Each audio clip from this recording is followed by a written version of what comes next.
Ngayong tapos na ang deadline ng pamahalaan sa lahat ng Philippine Offshore Gaming Operators o POGO sa bansa at sa mga dayuhang manggagawa sa mga POGO para lisanin ng Pilipinas.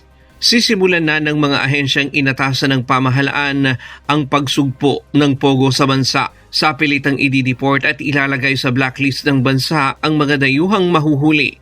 Ibig sabihin, hindi na sila muling makakapasok sa Pilipinas. For sure, meron po na matigas ang ulo na magpapaiwan. And yung magpapaiwan po, blacklisting and forcibly will be taken out of the country through a deportation proceedings. Sa kabila ng ilang buwang ibinigay ng pamahalaan simula ng i-anunsyo ni Pangulong Ferdinand Marcos Jr. sa kanyang State of the Nation address noong Hulyo ng taong 2024 ang tuluyang pagsasara ng mga POGO sa bansa.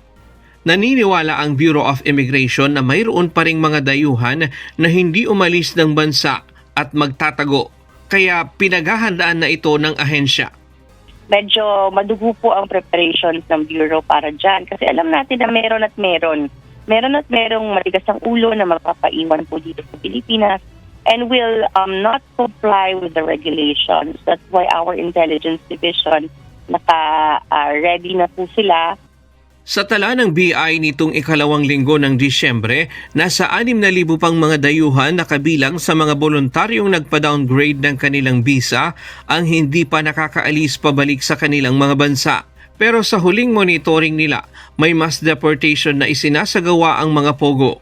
Ayon kay Sandoval, talagang inantay pa ng mga dayuhan ang pinakahuling araw ng deadline. Gayunman, wala nang ibibigay na ekstensyon ng pamahalaan para manatili pa sila sa bansa. Come January 1, initiate na po ng investigations and locating na po kung nasaan yung mga naiwan or nagpaiwan dito sa Pilipinas. We're hoping it's just a few hundred by the end of the tally, pero inaasahan natin siguro papalo yan ng 1,000 to 2,000 yung mga nagpaiwan dito na nag-downgrade. Sabi rin ng BI na hindi magiging madali ang pagtugis sa mga dayuhan. Sa isang panayam, sinabi naman ni Presidential Anti-Organized Crime Commission Undersecretary Gilbert Cruz na may namomonitor na silang small-scale POGO at kasama ang mga ito sa kanilang hahabulin ngayong kapapasok na taon. Ryan Lacanlale, UNTV News and Rescue.